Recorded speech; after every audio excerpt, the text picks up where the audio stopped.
कर्म हमारे श्रेष्ठ बनेंगे, कर्म हमारे श्रेष्ठ बनेंगे जब हम खुद पर गौर करेंगे। कर्म हमारे श्रेष्ठ बनेंगे जब हम खुद पर गौर करेंगे। जैसा कर्म हम करेंगे हमें देख कर और करेंगे।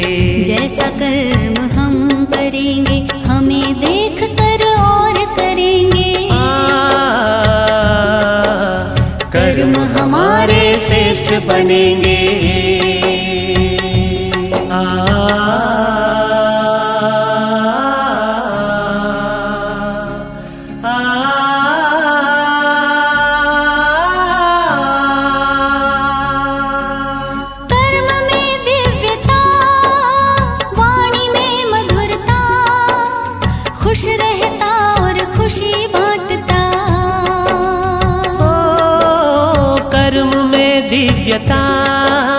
वाणी में मधुरता, खुश रहता और खुशी बांटता।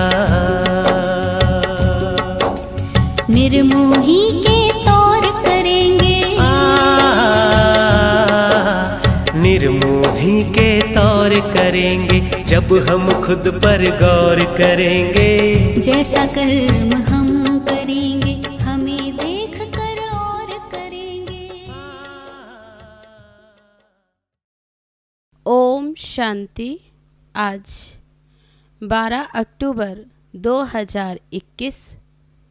बाबा कहते मीठे बच्चे महावीर बनो, माया के तूफानों से लड़ने के बजाय अचल अडोल बनो। प्रश्न है, ब्रह्मा बाबा के सामने अनेक हंगामे होते भी कभी रंज नहीं हुए, क्यों? उत्तर है, क्योंकि बाबा को नशा था कि हमें बाप से वर्षा लेना है।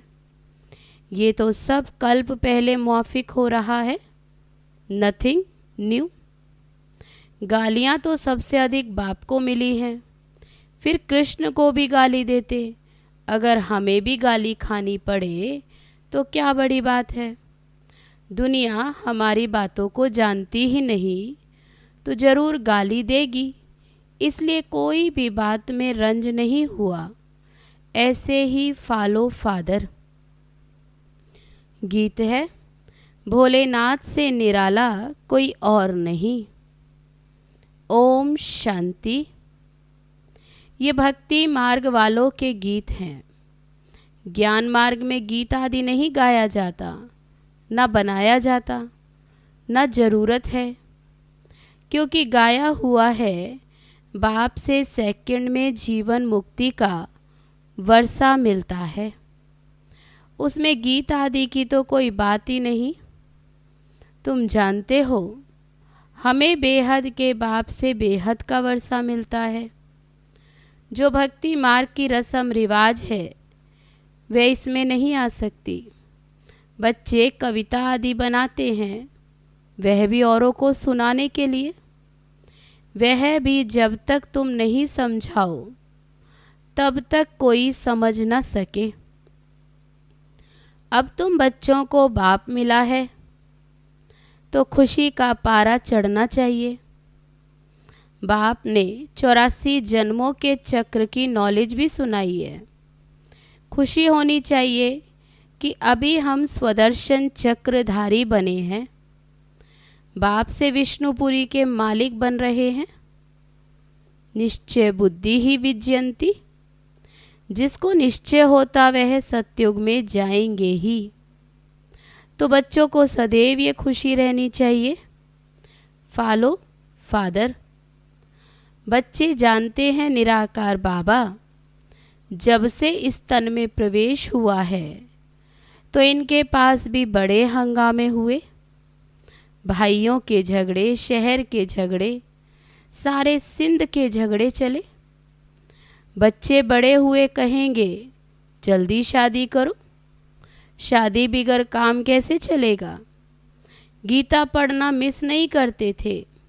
जब मालूम पड़ गया कि गीता का भगवान शिव है तो वह गीता पढ़ना छूट गई।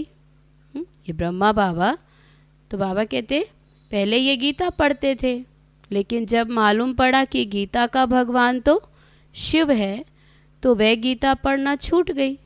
नशा चढ़ गया कि हम तो विश्व के मालिक बनते, ये तो शिव भगवानुवाच है। तो उस गीता को छोड़ दिया और फिर पवित्रता पर बड़ा हंगामा हुआ। भाई, काके, चाचे आदि कितने थे, इसमें बहादुर चाहिए। तुम हो ही महावीर महावीरनी, सिवाय एक के और कोई की परवाह नहीं। पुरुष है रचता, रचता खुद पावन होता, तो रचना को भी पावन बनाना है। रचता शिव बाबा, वे खुद पावन बनता, तो रचना को भी पावन बनाना है। पवित्र हंस और अपवित्र बगुले इकट्ठे कैसे रह सकते? क्रिएटर तो झट हुक्म करेगा कि हमारी मत पर चलना है तो चलो, नहीं तो निकल जाओ। तुमको पता है लौकिक बच्ची शादी की हुई थी, उनको मिला ज्ञान तो बोले वाह। बाप कहते पवित्र बनो, तो हम क्यों नहीं बनेंगी? तो बाबा कहते कि लौकिक बच्ची जो कि शादी की हुई थी, लेकिन जब उन्हें ये मालूम पड़ा कि बाप कहते हैं पवित्र बनो, तो क्यों नहीं पवित्र बनेंगी? जवाब दे दिया पति को कि हम विष नहीं देंगी, हम पवित्र रहेंगी। बस इस बात पर ही बहुतों का झगड़ा चला। बड़े बड़े घरों से बच्चियां निकल कर आईं, कोई भी परवाह नहीं की। जिनकी तकदीर में नहीं तो समझ न सके। पवित्र रहना है तो रहो, नहीं तो जाकर अपना प्रबंध करो। इतनी हिम्मत भी तो चाहिए ना। बाप के सामने कितने हंगामे हुए। बाबा को कभी रंज हुआ देखा? अमेरिका तक अखबारों में निकल गया, नथिंग न्यू। ये तो कल्प पहले मुआफिक होता है, इसमें डर की बात क्या? हमको तो अपने बाप से वर्षा लेना है, अपनी रचना को बचाना है। बाप जानते हैं सारी क्रिएशन इस समय पतित है, मुझे ही सबको पावन बनाना है। बाप को ही सब कहते हैं, हे पतित पावन लिबरेटर आओ, तो उनको ही तरस पड़ता है। रहम दिल है ना। तो बाप समझाते हैं कि बच्चे कोई भी बात में डरो मत, डरने से इतना ऊंच पद पा नहीं सकेंगे। अत्याचार माताओं पर ही होते हैं, यह भी निशानी है। द्रौपदी को नग्न करते हैं, बाप 21 जन्मों के लिए नग्न होने से बचाते हैं। दुनिया इन बातों को नहीं जानती। सदगति दाता तो मैं हूं ना। जब तक मनुष्य दुर्गति को ना पाए, तब तक मैं कैसे आकर सदगति दूं? पतित तमो प्रधान सृष्टि भी बननी है। हर चीज नई से पुरानी जरूर होती है। पुराने घर को छोड़ना ही पड़ता है। नई दुनिया गोल्डन एज, पुरानी दुनिया आयरन एज। सदैव नई तो रह न सके। तुम बच्चे जानते हो ये सृष्टि का चक्र है। देवी देवताओं का राज्य फिर से स्थापन हो रहा है। बाप कहते फिर से तुमको गीता ज्ञान सुनाता हूँ। यहाँ रावण राज्य में दुख है। राम राज्य किसको कहा जाता, यह भी किसी को पता नहीं और समझते भी नहीं। बाप कहते मैं स्वर्ग अथवा राम राज्य की स्थापना करने आया हूँ। तुम बच्चों ने अनेक बार राज्य लिया और फिर गवाया है।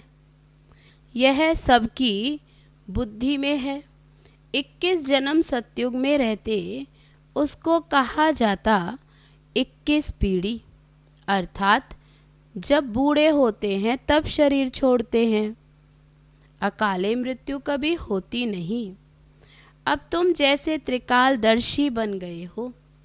अभी तुम जानते हो हम जन्म जन्मांतर भक्ति करते। रावण राज्य में भी भव का देखो कितना है। यह है पिछाड़ी का भव का। राम राज्य सतयुग में होगा। वहाँ ये विमान आदि सब थे, फिर ये सब गुम हो गए, फिर इस समय ये सब फिर निकले हैं। अभी ये सब सीख रहे हैं। जो सीखने वाले हैं वे संस्कार ले जाएंगे, फिर आकर वहाँ विमान बनाएंगे। ये तुमको भविष्य में सुख देने वाले हैं। ये विमान आदि भारतवासी भी बना सकते हैं, कोई नई बात नहीं। अक्लमंद तो है ना। ये साइंस तुमको फिर भी काम आएगी। अभी ये साइंस दुख के लिए है, फिर वहाँ सुख के लिए होगी। वहाँ तो हर चीज़ नई होगी। अभी तो नई दुनिया की स्थापना हो रही है। बाप ही नई दुनिया की राजधानी स्थापन कर रहे हैं। तो बच्चों को महावीर बनना है। दुनिया में ये कोई थोड़े ही जानते हैं कि भगवान आया हुआ है। बाप कहते हैं ग्रस्त व्यवहार में रहते कमल फूल समान पवित्र रहो। इसमें डरने की बात नहीं। करके गाली देंगे। गाली इनको भी बहुत दी। कृष्ण ने गाली खाई ऐसा दिखाते हैं। अब कृष्ण तो गाली खा न सके। गाली तो कलयुग में खाते हैं। तुम्हारा रूप जो अभी है फिर कल्प के बाद इस समय होगा। बीच में हो न सके। जन्म बाई जन्म फीचर्स बदलते जाते।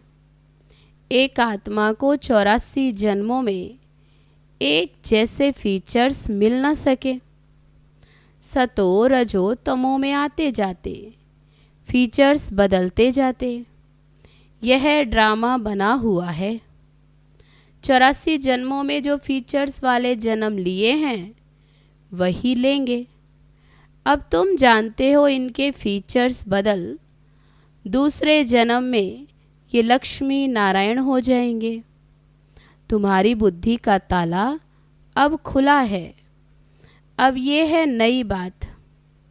बाबा भी नया, बातें भी नई। ये बातें किसकी समझ में जल्दी नहीं आएंगी। जब तकदीर में हो तब कुछ समझे। महावीर कोई तूफान से डरेंगे नहीं। वे अवस्था पिछाड़ी में होनी है। लेकिन गाया हुआ है अति इंद्रिय सुख पूछना हो तो गोपियों से पूछो। बाप आए ही हैं तुम बच्चों को स्वर्ग के लायक बनाने। कल्प पहले मिसल नरक का विनाश तो होना ही है। सतयुग में तो एक ही धर्म होगा। चाहते भी हैं वननेस हो। एक धर्म होना चाहिए। ये भी किसी को पता नहीं कि राम राज्य रावण राज्य अलग अलग है। यहाँ विकार बिगर जन्म हो न सके। मूत पलीती है ना। अब बाप में निश्चय है तो श्रीमत पर पूरी रीति चलना पड़े। हर एक की नबज भी देखी जाती है, उस अनुसार राय भी दी जाती। बाबा ने भी बच्चों को कहा कि अगर शादी करनी है तो जाकर करो। बहुत मित्र संबंधी आदि बैठे हैं, उनको शादी करा लेंगे। तो हर एक की नबज देखी जाती है। पूछते हैं बाबा इस हालत में है, हम पवित्र रहना चाहते हैं, हमारे संबंधी हमको घर से निकालना चाहते हैं, अब क्या करना है। ये पूछते हो पवित्र रहना है, अगर नहीं रह सकते हो तो जाकर शादी करो। अच्छा समझो किसकी सगाई हुई है, राजी करना है, हर्जा थोड़ी है। हथियाला जब बांधते हैं तो भी कहते हैं कि ये तुम्हारा पति गुरु है। अच्छा उस समय तुम उनसे लिखवाते जाना। मानती हो कि मैं तुम्हारा गुरु ईश्वर हूँ, लिखो। बाबा युक्ति बताते कि लिखवाओ। अच्छा, मैं तुमको ये हुक्म देता हूँ कि पवित्र रहना है। हिम्मत चाहिए ना, मंजिल बहुत भारी है, दोनों इकट्ठे कैसे रहते, ये सबको दिखलाना है। प्राप्ति बहुत जबरदस्त है। आग तब लगती जब प्राप्ति का पता नहीं है। बाबा कहते इतनी बड़ी प्राप्ति होती है तो एक जन्म पवित्र रहो तो क्या बड़ी बात है। हम तुम्हारा पति ईश्वर हैं, हमारी आज्ञा पर पवित्र रहना पड़ेगा। बाबा युक्तियाँ बता देते हैं। भारत में ये कायदा है, स्त्री को कहते तुम्हारा पति ईश्वर है, उनकी आज्ञा पर चलना, पति के पांव दबाना, क्योंकि समझते हैं लक्ष्मी ने नारायण के पांव दबाए थे। अब ये आदत कहाँ से निकली? इन झूठे चित्रों से। सतयुग में तो ऐसी बातें होती नहीं। नारायण कब थकता है क्या जो लक्ष्मी बैठ उनके पांव दबाएगी? थकावट की तो बात हो न सके, ये तो दुख की बात हो जाती है। वहाँ फिर दुख कहाँ से आया? तो कितनी झूठी बातें लिख दी। बाबा को छोटेपन से ही वैराग्य रहता था, इसलिए भक्ति करते थे। बाबा बच्चों को युक्ति बहुत अच्छी बताते हैं। कोई बच्चे को संबंधी तंग करते, अच्छा शादी कर लो, स्त्री तुम्हारी हो गई, फिर कोई कुछ कर ना सके। आपस में मिलकर पवित्र रहो, कंपेनियन हो गए। विलायत में बूढ़े होते हैं तो संभाल के लिए कंपेनियन रख लेते हैं। सिविल मैरिज करते हैं, विकार में नहीं जाएंगे।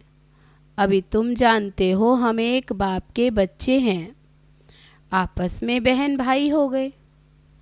दादे से वर्षा लेते हैं, बाप को बुलाते भी पतित दुनिया में हैं। हे पतित पावन, सब सीताओं के राम। मनुष्य राम राम जपते हैं तो सीता को थोड़े याद करते, उनसे बड़ी तो लक्ष्मी है, परंतु याद तो एक बाप को करते। लक्ष्मी नारायण को फिर भी जानते हैं, शिव को तो कोई जानते नहीं। आत्मा बिंदी है तो परमात्मा का बाप भी बिंदी होगा ना। आत्मा में सारा ज्ञान है, उनको कहा जाता है ज्ञान का सागर। तुम आत्मा भी ज्ञान सागर बनती हो। ज्ञान सागर बैठ तुम आत्माओं को समझाते हैं। आत्मा चैतन्य है, तुम्हारी आत्मा ज्ञान का सागर बन रही है। सारी सृष्टि के आदि मध्य अंत का ज्ञान तुमको है। मीठे बच्चों को हिम्मत रखनी चाहिए। हमको बाबा की श्रीमत पर चलना चाहिए ना। बेहद का बाप बेहद के बच्चों को स्वर्ग का मालिक बनाते हैं, तो बाप कहते तुम भी अपनी रचना को हाथ में रखो।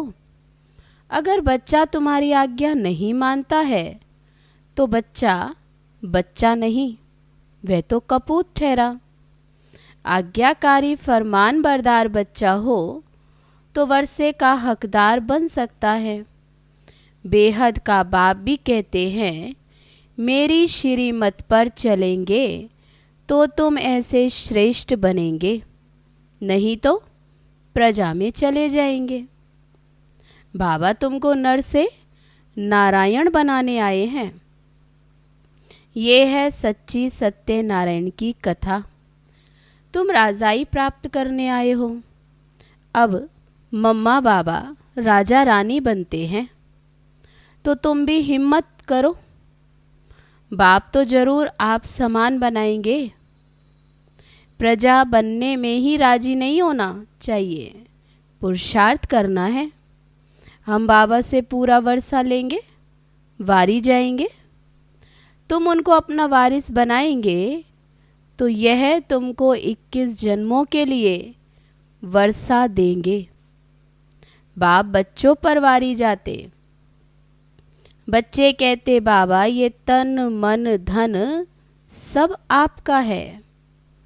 आप बाप भी हो तो हमारे बच्चे भी हो। त्वमेव माता च पिता त्वमेव। एक बाप की कितनी बड़ी महिमा, दुनिया में इन बातों को कोई नहीं जानते। भारत की ही सारी बात है। तुम बच्चे जानते हो ये वही 5000 वर्ष पहले वाली लड़ाई है। अभी स्वर्ग की स्थापना हो रही है, तो बच्चों को सदैव बहुत खुशी में रहना चाहिए। भगवान ने तुमको एडॉप्ट किया है तो तुमको खुशी होनी चाहिए। फिर तुम बच्चों का बाप श्रृंगार कर रहे हैं, पढ़ाते भी हैं।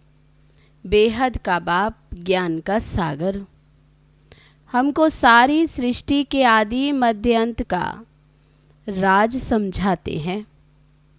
जो बाप को ही नहीं जानते वह है नास्तिक। तुम बाप और रचना को जानते हो, तुम हो आस्तिक। लक्ष्मी नारायण आस्तिक हैं या नास्तिक? बाबा पूछते कि लक्ष्मी नारायण आस्तिक हैं या नास्तिक, तुम क्या कहेंगे? तुम खुद कहते हो सतयुग में परमात्मा को कोई याद नहीं करते, वहाँ है सुख। तो सुख में परमात्मा का सिमरण करते नहीं क्योंकि परमात्मा को जानते नहीं। इस समय तुम आस्तिक बनकर बाप से वर्षा पा रहे हो, फिर वहाँ याद ही नहीं करते हो। यहाँ याद करते हो परंतु उनको जानते नहीं हो, इसलिए नास्तिक कहा जाता। वहाँ जानते भी नहीं तो याद भी नहीं करते। उनको ये भी पता नहीं होगा कि यह वर्षा हमको शिव बाबा से मिला है, लेकिन उनको नास्तिक नहीं कहेंगे। बाबा कहते लक्ष्मी नारायण को फिर भी नास्तिक नहीं कहेंगे क्योंकि वह पावन है। अच्छा, मीठे मीठे सिक्के लदे बच्चों प्रति माता पिता बाप दादा का याद प्यार और गुड मॉर्निंग। रूहानी बाप की रूहानी बच्चों को नमस्ते। हम रूहानी बच्चों की रूहानी बाप दादा को नमस्ते नमस्ते। ओम शांति। अब है धारणा के लिए मुख्य सार। पहली पॉइंट, श्रीमत पर चलने की पूरी पूरी हिम्मत रखनी है। किसी भी बात में डरना व रंज नहीं होना है। दूसरी पॉइंट, अपनी रचना अपने हाथ में रखनी है, उन्हें विकारों से बचाना है, पावन बनने की राय देनी है। अब है आज का वरदान। शरीर को ईश्वरीय सेवा के लिए अमानत समझकर कार्य में लगाने वाले नष्टो मोहा भव। जैसे कोई की अमानत होती है तो अमानत में अपनापन नहीं होता, ममता भी नहीं होती। तो यह शरीर भी ईश्वरीय सेवा के लिए एक अमानत है।